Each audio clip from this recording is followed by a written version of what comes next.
Ассалаумағалейкум, құрметті көрермендер. Қазақ мәзірінде тәтті тағам деген кезде біраз ойланып қалатын жағдайымыз бар.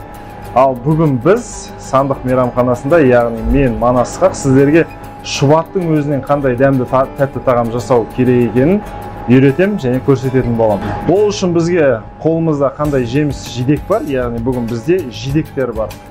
Жидектерімізді және қант, ең бастысы шұбат, және тауық жұмыртқасы, қоюландыру үшін крахмал және ұн қажет. Құрғақ ингредиенттерімізге ең алдымен бізге 100 грамм қант қажет. 100 грамм қантқа 10 грамм ұн жеткілікті және 2-3 грамм крахмал. Ең бірінші құрғақ ингредиенттерімізді жақсылап араластырып аламыз, яғни қопсытамыз. Мінекей, одан кейін жұмыртқа, яғни жұмыртқаның сарысы ғана қажет. Ағы мен сарысын бөліп аламыз. Сарысын қосып, құрғақ ингредиенттерімізді тағы да араластырамыз. Келесі кезекте бізде шұбатты бір қайнатып алуымыз қажет. Құрғақ ингредиенттерімізге қайнаған шұбаттан аздап құямыз. Яғни бізде бұл жерде жұмыртқаның сарысы бар. Жұмыртқаның сарысы пісіп кетпеу үшін аздап құйып бірінші араластырып аламыз. Яғни қамырдың структурасы сияқты жақсылап араластырып дайындап алайық. Неғұрлым жақсылап араласқан сайын, соғұрлым ішіндегі түйіршіктері кетеді, яғни біркелкі болады. Енді қалған шұбатымызды құйып бірге қайната берсек болады. Қалған қайнаған шұбатымызды құйып, мінекей, жақсылап араластырып аламыз.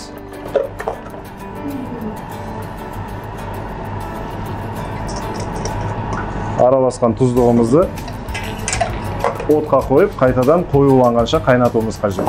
Отты қатты жақпау керек, баяу қойып, яғни өзінің бабымен қайнатып, бізге керекті массаның қоюланғанша ұстаймыз.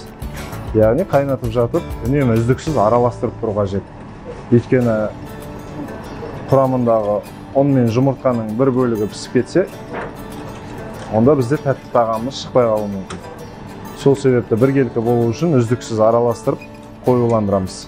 Мінекей біздің шұбаттан жасалған тәттіміз қайнап қоймалжың күйге енді. Енді келесі кезекте бізде сары майымыз бар.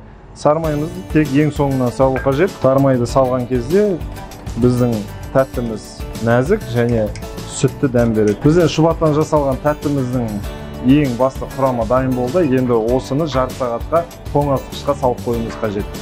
Біздің шұбат тәттіміз тоңазытқышта салқындайын дегенше тұздығымызды әзірлей беруімізге болады. Ол үшін бізге 100 грамм жидек қажет және 200 грамм қант. Қоюландыру үшін крахмал керек. 3-4 грамм крахмал жеткілікті. Енді осыны жақсылап араластырып аламыз. Жидегімізге 150 миллиграмм су құйып, отқа қойып қайнатамыз. Хош иісі үшін жалбыз жапырақтарын қолдануға болады. Құрметті көрермендер, жидек тұздығымыз бізде дайын. Енді бұны ыдысқа құйып, кішкене салқындатып алуымыз қажет. Тұздығымыз да дайын, енді әсемдейтін уақыт келді. Ең алдымен шұбаттан жасалған тәттімізді тәрелкемізге әдемілеп қойып аламыз.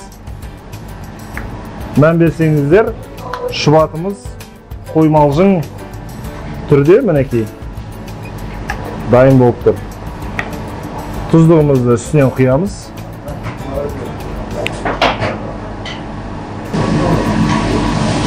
Жидек тұздығымызды құйдық, енді үстінен үккіш пен ірімшігімізді өткіземіз.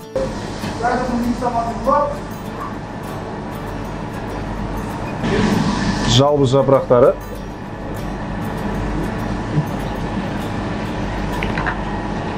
Хош иіс үшін даршын. Жаңғақ. Жаңғақты өздеріңіздің талғамдарыңызға қарай таңдап алсаңыздар болады. Менде мұнда фундук жаңғағы бар екен. Және мұнда оттегі балонымен араласқан шұбат бар.